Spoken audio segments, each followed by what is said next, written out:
Ladies and gentlemen of the Gallery Gourmet, my name is Willy Wonka. He's good. Too good. Wonka hits theaters today. The beloved character Willy Wonka, going back to the 1964 Charlie and the Chocolate Factory. You may remember Gene Wilder, but not like this. Timothée Chalamet is in the starring role. Hugh Grant is there. Olivia Colman, Rowan Atkinson, Mr. Bean. Yep. Wow. Yep. All in Wonka, which arrives in theaters today. Eli, we were looking at pictures just a few minutes ago. The fans at the Wonka pop-up at Yorkdale Mall in Toronto. It was bedlam. It was crazy because Timothée Chalamet himself was there. They loved it. I can't wait.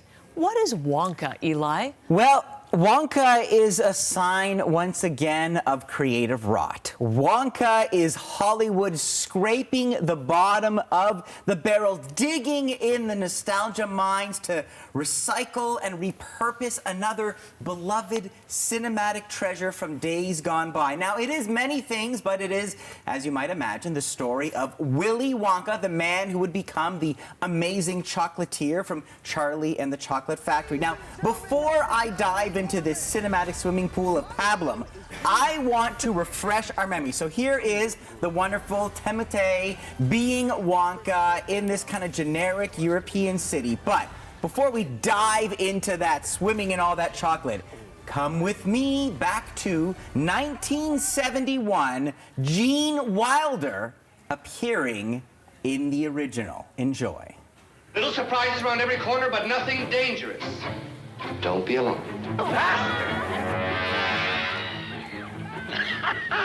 There's no earthly way of knowing He's singing. which direction we are going. That is unsettling. Very much That so. is strange. Creepy. It is creepy, but that's great. Like, the reason why that endures, the reason why that movie from 1971 has stood the test of time, because like so many children's classics, it's not just bubblegum and nice stuff. It is strange and dark and twisted. And Wilder as Wonka is...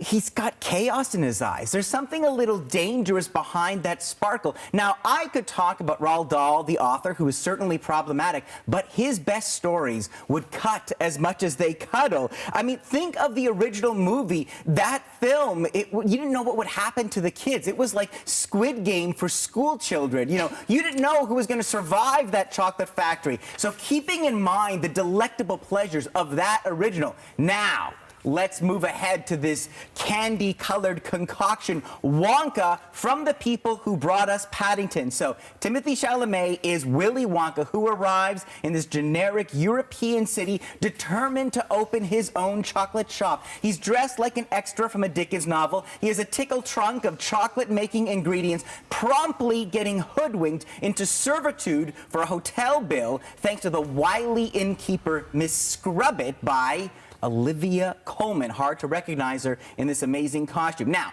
when I talk to Wonka, one of the first things that people ask me is just, why? Why, Eli, why? But the second thing they say when I explain the film to them is, it's a musical, because you may have heard the screaming of Timothée Chalamet being here in Toronto.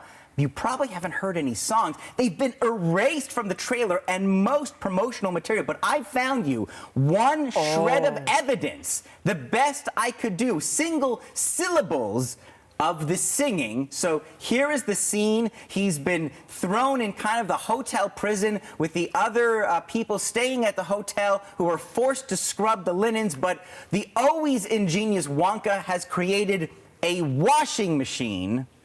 Here we go. Ladies and gentlemen, may I present to you a brand new contraption of my creation, an innovation in longification. Scrub, scrub. Let me ask you a question. How does Tiddles want to spend all his time chasing after mailmen? And what do I have to do all day, fellow scrubbers, please? Scrub, scrub. But now, with Willy Wonka's wild and wonderful wishy-washy Wonka Walker, please don't make me say that again, Tiddles gets to run, and I can have fun. Scrub, scrub. Just popping out for a bit. So there you go. That is the most musical bit I could find from this movie. And it's not even worth looking too hard, because The songs from Wonka are kind of like, you remember the gizmo from Men in Black where they flash you in the face and you forget everything? Yes. That's how I feel about most of the songs. I defy anyone to sing me some of the new songs in this film. They are totally forgettable. So there's Wonka. He escapes the laundry prison, goes up to the streets to try and open his shop, but there's a chocolate cartel that are standing in his way and will do anything to stop him. You know, he did say that it's the first time his mother has seen him smile in a film, given his incredible, you know, CV so far. And he was kind of enjoying that he got to play this role for a first time. How does he do acting as Wonka? You know, Heather, normally I would say it's not fair to compare one actor's performance to another, right? Like, everyone has the right to just make the role and the character what they want it to be.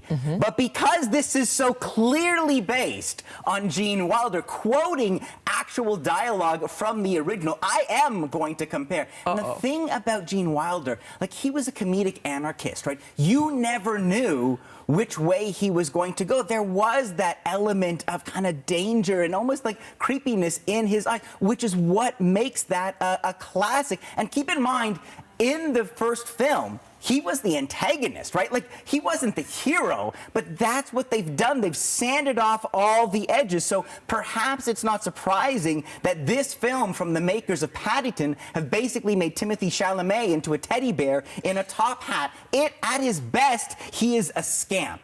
The bad guys are bad, the kids are good, everything is easy, there is no friction and no problem that can't be solved with a candy-coated concoction. The one shining light in this sugary sweet story is the man whose scowl cannot be contained, Hugh Grant, orange face makeup as the Oompa Loompa, hot on Wonka's trail. Take a look.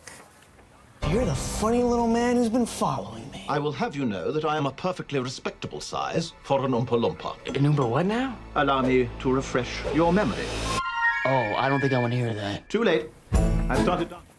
And there you go, and he does the song. I mean, Grant, you gotta love him. He's like Oscar the Grouch of cinema, and the scowl can't be contained. He did. He was in the last Paddington movie, and it's the same people. Maybe they're carrying on. He was good in that one too. He was good in that one. He's fine in this one. That little man is the best thing about this. Okay, so that makes me think it's going to be a bittersweet rating from you, Eli. I don't think you're going to have to handle the number yourself. We're having a special effects malfunction. Wait. We have it just in time.